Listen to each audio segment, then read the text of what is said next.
¿Qué tal? ¿Cómo están? Bienvenidos a una transmisión de la libreta de Irma. Estoy muy contenta porque regresamos con José Memún en esta transmisión después de tanto rato de no hacer transmisiones. Me da mucho gusto que sea contigo, José. Gracias. Bienvenido. ¿Cómo estás? Muy bien, la verdad, muy honrado de estar aquí contigo y súper emocionado de platicar nuevamente contigo de esta labor literaria. Muchas gracias. Pues al contrario, José, yo estoy muy contenta porque se trata de tu segunda novela y porque estábamos platicando ahorita antes de entrar al aire que yo te entrevisté sobre Silvia, sobre la primera novela, hace ya un buen tiempo, ¿verdad? ¿Cuánto Hace un fue? rato. Pues tal vez unos 4 años puede ser, fácil. Más o menos, ¿no? 3, 4 Sí. años. Y bueno, cuéntame, José, ¿cómo ha ido el proceso, digamos, ahora de escritura de una segunda novela? Yo distingo alguna temática en común que puede ser la pasión amorosa, la mujer, la búsqueda de una mujer, el encuentro amoroso, pero me gustaría más que tú nos hablaras acerca de cómo fue este proceso para ti. Pues mira, la verdad es que Silvia fue, como lo habíamos platicado, fue pues un primer intento, ¿no? Pues plasmar a veces cosas que uno trata de decir y no las puede platicar como tal. Y la verdad, me dio muchísimas satisfacciones, me metió en un mundo que yo no conocía, platiqué, conocí gente padrísima y etcétera, etcétera. Y también me introdujo un poquito al mundo literario, ¿no? A este mundo de las palabras, a este mundo de poder redactar y poder explicar, ¿no? Por medio de las letras lo que uno quiere transmitir, ¿no? En diferentes capas. Y La mujer de mi entierro, yo siento que me permitió un poquito darme ese como brinco a un texto un poquito más elaborado. Y me refiero al lenguaje, o sea, el reto aquí en La mujer de mi entierro era hacer un personaje que no vive, o sea, que habla, ve y siente pues de una manera pues, distinta, no sé si metafísica o espiritual o vete a saber. La realidad es que pues nadie sabe, pero pues es una propuesta, ¿no? De cómo un personaje que ya no vive, se ve a sí mismo en retrospectiva y cómo mira su propio entierro a través de los ojos de esta mujer emblemática que está parada atrás, ¿no? Escondida tras un árbol. Entonces, un poquito el tema de empezar por el final y de cambiar un poquito la dinámica de lo que había yo escrito en Silvia, pero finalmente el puente entre las dos es ese, como tú bien mencionas, es el hecho pues, de estos amores perdidos, de estas situaciones que no cuajan, de estos bagajes culturales que uno tiene como prisión, un poquito, ¿no? Aunque no tienes como que las paredes o la reja puesta, sin embargo, en tu toma diaria de decisiones y en tu proceder, pues están, ¿no? Están ahí estas como bardas que te limitan. Entonces, un poquito como el puente entre las dos novelas, podría decir que es ese. Y cuéntanos, José, justo ahorita nos has hablado un poco de cómo empieza el libro y de qué es lo que está pasando con este personaje. Y bueno, y el título nos lo dice, ¿no? De alguna manera, La mujer de mi entierro.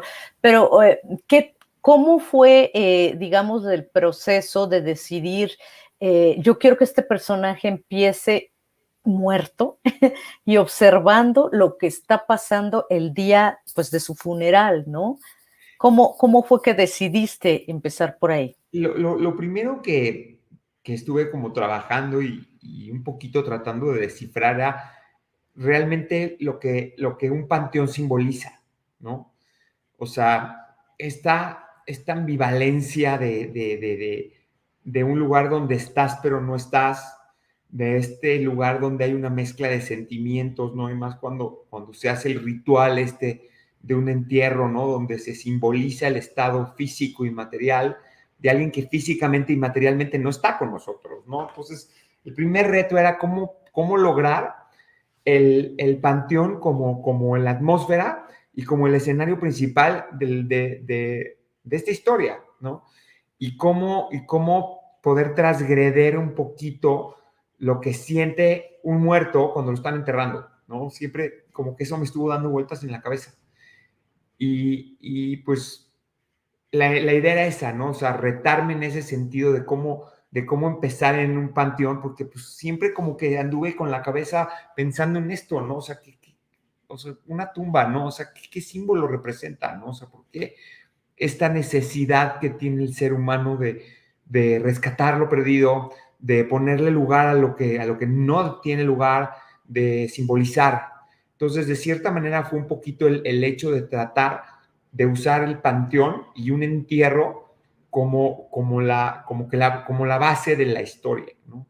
Y pues básicamente ese fue el reto y es algo que me daba muchas vueltas. Entonces empecé y así empecé escribiéndola ni siquiera sabía que se iba a convertir en novela, o sea, realmente fue pues una manera de empezar como una especie de como, no sé si ensayo, cuento o algún escrito y pues ahora sí que la pluma se fue dando y luego cayó Alina y empezó la historia, ¿no? Entonces, pues sí, había todo este tema de los tiempos y las regresiones.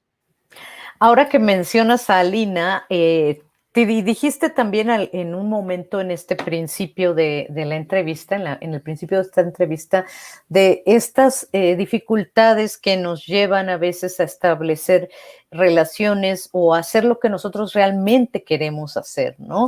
Y aquí en La mujer de mi entierro hay esta dificultad. Son personajes muy distintos y Alina nunca encaja en la vida de Daniel. No sé cómo, yo veo como muchas, digamos, referencias que están muy bien logradas y que a lo mejor no son adrede, pues, por ejemplo, en el tema de que sea el hombre muerto el que está observando todo, veo de repente a la amortajada de María Luisa Bombal, nada más que ahí la muerta es la mujer, ¿no? Y que va viendo todo este desfile de personas que Así han es. importado en su vida y que llegan a su entierro. Y también, bueno, esta historia de amor que se repite a lo largo de los siglos y que yo creo que se seguirá repitiendo, que es como la imposibilidad del amor entre dos personas que pertenecen pues a grupos sociales distintos, como Romeo y Julieta, ¿no? Así es. Entonces, cuéntame un poco de dónde te inspiraste tú realmente para esta historia de amor, para la de Daniel y Alina. Pues mira, yo siempre como que el tema del bagaje cultural y del colectivo cultural es algo que tengo muy presente en mi escritura y en mi vida diaria, ¿no? De cierta manera yo sí creo que somos lo que nos van educando, ¿no? Y sí creo que la libertad está confinada y está limitada. Y aquí un poquito era ver dos personas con diferente antecedente, o sea, siempre la búsqueda, ¿no? O sea, ¿de dónde vengo? ¿Quién soy? Este, ¿Cómo me fui educado? ¿Qué situaciones tuve en mi infancia? Pues yo creo que todo eso va formando como grietas, ¿no? Huecos. Y esos huecos en los personajes son precisamente los que nos dan, pues, todos estos elementos que podemos vertir en un texto para que, pues, de alguna manera tenga esta forma y este color y se enriquezca y sea interesante, ¿no? Entonces, aquí lo que de alguna manera siempre me llamó la atención y quise hacerlo, era precisamente eso, ¿no? O sea, lograr que juntar a dos personas con diferentes antecedentes, un Daniel de una familia conservadora, donde todo es muy estructurado, donde todo se mueve en conjunto. O sea, no quiere decir que sea bueno o sea malo, o sea, simplemente pues es otra manera de vivir, tan fácil, ¿no? O sea, una familia que las decisiones se toman en familia, en conjunto, donde viene una escalera de situaciones que va de arriba para abajo y vas en ese camino, ¿no? Y una línea totalmente diferente, ¿no? Una línea que ha tenido que salir adelante por sus medios desde chica, de una familia donde pues la unión no era un factor, donde la unión precisamente era todo lo contrario, una infancia atormentada y tormentosa por un papá con ciertas situaciones que no quiero spoilear, pero de alguna manera esta mezcla de estas dos juntas en un mismo tapete de una sala en una primera noche donde se escapan a vivir juntos, pues, ahí es donde está, ¿no? Ahí es donde dices, bueno, a ver, ¿qué va a pasar, no? O sea, ¿qué va a explotar aquí? Y eso es lo que siempre me llama la atención y que quise desarrollar en esta novela. Bueno, y también hay algunos aspectos, ahorita hablaste al principio también, cuando dijiste de cómo había, digamos, cambiado, desarrollado tu escritura, sí, tu escritura a partir de Silvia hasta La mujer de mi entierro, que es tu segunda novela. Eh, tú mencionaste que un trabajo con el lenguaje y se ve aquí claramente, hay varios fragmentos de la novela en que hay como una especie, como si fuera un diálogo, lo que está diciendo o pensando Daniel, lo que está diciendo o haciendo Alina, ¿no? A mí me parece como incluso hasta muy cinematográfico. José, no sé si lo pensaste también en este sentido. Pues mira, cada escena, la idea era, pues de cierta manera, dibujarla, ¿no? O sea, porque yo realmente hice el ejercicio de imaginármelas, o sea, había a veces escenas que acababa yo muy cansado, porque yo trataba de imaginar estas escenas, porque finalmente son diferentes tiempos, o sea, el entierro es tiempo presente y de repente Daniel pues regresa y se ve a sí mismo, o sea, se ve a sí mismo actuando de la manera que actuaba vivo y lo critica y lo juzga y trata de romper en esa bola de cristal y no puede, y de repente es él mismo, ¿no? Regresando y soñando, ¿no? Entonces, esa conversación que tenía con los vivos, pues era algo que, pues sí, efectivamente tenía, pues ese tono cinematográfico, porque yo me imaginaba la escena como si él estuviera viendo una película. Ese era un poquito el ejercicio, ¿no? Porque finalmente es como si cuando nos muramos, pues vamos a estar en un como cine viendo una película de nuestras acciones buenas o malas. Entonces, de cierta manera es como una propuesta también donde él, mientras dura su entierro, en tiempo pasado se ve a sí mismo, sí, en una escena, y luego está el tiempo presente, cuando efectivamente tiene estas conversaciones con Alina que, si bien ella habla al aire sin saber y él le contesta sin saber si ella lo está escuchando, pero están todos estos elementos también como el aire, como la atmósfera, como el clima, como la lluvia, todos estos elementos del clima y de cosas que también juegan un poquito la parte en un entierro como Daniel, al menos como Daniel lo ve. No sé si las demás personas que están paradas alrededor de la tumba lo sienten o lo ven también, pero Daniel sí. Entonces, de cierta manera, esta es la propuesta de lograr, pues, ese lenguaje de cómo se iban a comunicar. Y así lo intenté. Ahora que hablas de estos elementos de la naturaleza en el entierro, bueno, también es otra cosa que a mí me parece muy acertado, muy logrado en la novela y que me recuerda un poco también, pues este recurso que se ha usado desde la novela decimonónica, incluso en Frankenstein, en Cumbres Borrascosas, que en dado momento las fuerzas de la naturaleza, los elementos de la naturaleza, se vuelven casi un reflejo de lo que el personaje está viviendo o sintiendo. No sé si lo pensaste así, como que clima era también lo que estaba pasando adentro de Daniel. No, claro, y de alguna manera pasaba dentro de Daniel y se manifestaba a través de Alina. Incluso, o sea, hay una Sí. escena donde él ve o él siente que Alina aspira y deja sin oxígeno a la gente que está en el entierro. Y en un punto como condescendiente, magnánimo por parte de ella, le suelta tantito de aire y la gente puede respirar otra vez. Entonces, de cierta manera, su entierro de Daniel lo rige Alina en todos los aspectos. Y así es como lo mira él, ¿no? Por los ojos y por la vida por esa mujer, pero que ni siquiera o sea, aquí lo interesante, y no quiero spoilear la novela, porque al contrario me gustaría que la lean y nos comenten, es precisamente es eso, ¿no? O sea, esa duda que todos tenemos, ¿no? O sea, ¿qué estamos haciendo aquí? O sea, ¿y cómo, si estamos dejando huella suficiente como para estar del otro lado y poder ver a través de alguien? Entonces, pues de cierta manera también era como como, como algo, ¿cómo te explico, Irma? Como una aspiración, ¿no? O sea, este elemento tuyo que tienes tan profundo, esta persona que te llega a lo más profundo, que no necesariamente es o sea, no es con el convives día a día, pero sin embargo, tu último camino, ahí está, ¿no? Y lo rige y lo manda y lo platicas, ¿no? Entonces, eso es muy fuerte y es algo de verdad muy, pues muy aspiracional, ¿no? Lograr, pues, nadie sabemos, ¿no? O sea, realmente no sabemos qué funciona, no pasa nada, va y se acabó el tema, ¿no? Pero no es así, ¿no? Entonces, pues sería una bonita manera, ¿no? Sí, la verdad es que sí, ¿eh? Te digo que hay cosas a mí de la novela, pues, que me gustan mucho, que siento que están muy logradas. Y también hay allí una figura, yo la voy a definir como inquietante, que es Lucía, la hermana de Daniel. A ver, cuéntame de dónde viene Lucía, por qué introduces este elemento, pues, que es tan importante en la vida de Daniel, pero que es como una cuña ahí divisoria de muchas cosas.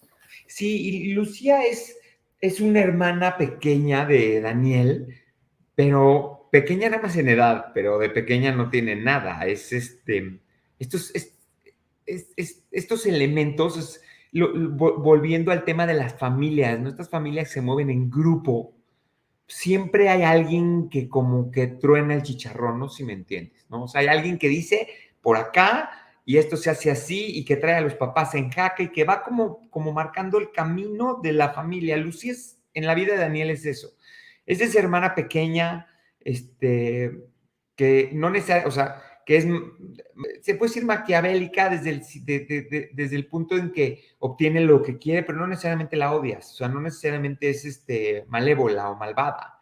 Simplemente, pues, ella, como parte de una familia muégano, donde todos se mueven en conjunto, pues visualizó a su hermano de una manera y él tenía que lograr ver a su hermano ella tenía que lograr ver a su hermano de esa manera. Entonces, Lucía es este elemento fuerte de la familia, mujer también, que cuando se topa con otro elemento fuerte también no de esa familia, que es Alina, pues se tienen que repeler, o sea, no puede haber no puede haber complemento, sino tiene que haber una especie de repele. Se tienen que alejar la una de la otra y tienen que atacarse. Entonces, de cierta manera, la idea era generar este personaje que si no rige la novela o no rige las acciones de Daniel ni de Alina, pues sí es un punto como clave en la vida del hermano. Y pues así es como sale, así es como nace Lucía. Perdón, es un gran personaje, yo creo, Lucía también Ya, es un gran personaje y hace como muy buena, digamos, muy buen contrapeso con Alina, ¿no? así Me es. parece que es muy interesante lo que se logra ahí. Daniel, ya te estoy diciendo como tu personaje porque te quiero hablar de Daniel. ¿Qué tanto, digamos, el arrepentimiento, sin spoilear, pero qué tanto el arrepentimiento juega un papel en esta novela, José? Pues mira, no, es el arrepentimiento, sí, pero es un poquito el saber en que no tenía las herramientas para lograrlo de otra manera. O sea, de cierta manera, sabes precisamente lo que quieres, sabes cómo conseguirlo, o sabes perfectamente que algo que quieres se te está yendo de las manos, pero si no tienes las herramientas para lograrlo, pues estás consciente de ello. No, Daniel no tenía las herramientas y no fue dotado de ellas, no tenía esa capacidad de aferrarse, ¿no? O más bien desafanarse de sus ideales y de lo que él creía que era una familia, ¿no? Entonces, al momento que él no puede, pues se ve inmerso en un remolino del cual pues, no se puede zafar y tiene que ir con la corriente, o sea, él se tiene que meter a la ola donde está su silla y su lugar destinado y lo hace, ¿no? Entonces, de cierta manera, no sé si es tanto un arrepentimiento como tal, pero sí una melancolía, este sentimiento que no logra resolver. Es un sentimiento no resuelto, yo creo, más bien. Sí, pero sí, sí, sí. Esta palabra que dijiste, melancolía, me resuena mucho, porque además siento que todo el libro está como con esta Muy, capa de soledad, de melancolía. Bueno, es obviamente porque el hombre está muerto, ¿no? Eso ya lo dijimos y lo dice el título, así que no es spoiler. no, no. Eh, pero sí se logra como este tono melancólico casi, casi todo el tiempo de la novela, ¿no? Así es, que pues básicamente es eso, porque pues, como bien dices, es un entierro, o sea, es una despedida, ¿no? O sea, es un momento muy... Y como está el primer capítulo también, es un momento de sentimientos encontrados, ¿no? Como hay quien pues, sí lo está viviendo feo y lo está sufriendo, como hay quien, híjole, ya se quiere ir a ver el partido de fútbol, y como hay quien, pues sí, de cierta manera esa tierra lo toca, ¿no? Esa tierra en los panteones tiene algo particular que sí te toca, sí te impregna. Y pues o sea, impregnarse de esa tierra era lo que pues, yo pretendía que el texto refleje, ¿no? Esta melancolía que mencionas, y ahorita que lo mencionas, pues me llena de satisfacción, porque de cierta manera era lo que se trató, o sea, decir, híjole, qué triste, ¿no? Qué triste, y a la vez, pues, qué historia, ¿no? Pero y aunque él regrese y hace cosas y sale adelante y todo, pero siempre está presente y siempre regresas al entierro. O sea, no dejo No. al lector ni un minuto, o sea, ni 3, 4 hojas de felicidad. O sea, luego lo regreso otra vez al panteón y estas nubes y este lugar, El ¿no? ambiente, El sí. ambiente turbio, ¿no? Pero sí, y por eso pues, también es una novela corta, es una novela muy densa en ese sentido. Sí, es una novela breve, pero bien, como bien dices, pues que no te deja como mucho tiempo de hacer. Sí, sí, sí, no, no hay descanso, no hay descanso. No hay descanso. Oye, y también te quería preguntar de la decisión tuya de publicar con Textofilia en esta colección Camaleón que está tan Sí, bonita, está bonito, está muy ¿no? ¿Qué representa para ti, pues, ver tu libro, tu novela impresa en esta edición tan cuidada, tan bien llevada? ¿Cómo fue el proceso de edición? Ahora cuéntame. Pues mira, para mí estar en las filas de Textofilia pues fue todo un reto, la verdad, porque de cierta manera pues, exigía una calidad de texto distinta, ¿no? Y haber logrado estar ahí, pues para mí la verdad estoy súper agradecido y fue pues sí, una meta que crucé, o sea, sí realmente es algo que yo quería estar en esa, y quería que mi texto lo fuera, ¿no? Y estaba yo dispuesto pues, a la revisión que haga falta y estar también empático y escuchar, ¿no? Lo que la edición de Textofilia pues, requiriera, ¿no? Para esto pues, gracias a Dios y con la ayuda de Ricardo, pues lo logramos y aquí estamos en Textofilia y sí fue todo un proceso pues de trabajo, ¿no? Lo que pasa es que, ¿sabes, Irma? Cuando tú crees que ya tienes tu texto, pues no lo tienes, ¿no? Y cuando ya lo tienes, pues hay que regresar y de repente, y siempre, o sea, siempre va a ser perfectible, o sea, inclusive una vez ya publicado, haciéndolo ya público, o sea, ya, pues, ay, pues esto y por el otro, y sí fue o sea, sí en el proceso de trabajo de todo esto, o sea, hubo muchos capítulos escritos de otras cosas que ya no están que ya no cupieron, ¿no? O sea, o Claro. se dejaron para otras cosas, ¿no? Había un diario de Lucía, por ejemplo, por ahí, que iba como a Ah, la par de la historia, que estaba bien interesante. También había que trabajar un poquito que fíjate que dentro de la novela también hay otro personaje que pasa desapercibido, pero también es un personaje relevante, que es la esposa de Daniel. pero por supuesto. Sandra es un personaje también que desde niña está ahí y es un personaje también de los principales, pero desafortunadamente para la pobre Alejandra, pues Lucía, Daniela y Elena son tan fuertes que de alguna manera sí se rezagó un poquito y así tenía que ser, ¿no? Así tenía que ser para equilibrar la novela, pero también había trabajo de Alejandra independiente, ¿no? Entonces, pues este proceso de tener una novela publicada, pues larguísimo, es durísimo y es de constante y constante trabajo.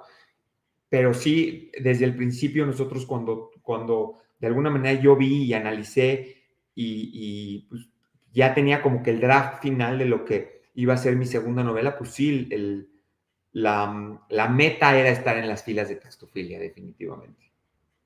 Y lo has logrado y qué gusto, de Sí, verdad.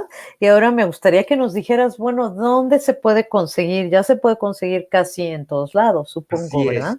así es, digo, en todas las librerías, Porrúa, Gandhi, El Sótano, Amazon, Mercado Libre, todos los medios digitales, ya se puede conseguir la novela, ya está en todos lados, pero lo importante es que esté en las manos de los lectores, ¿no? O sea, que la lean y que nos comenten.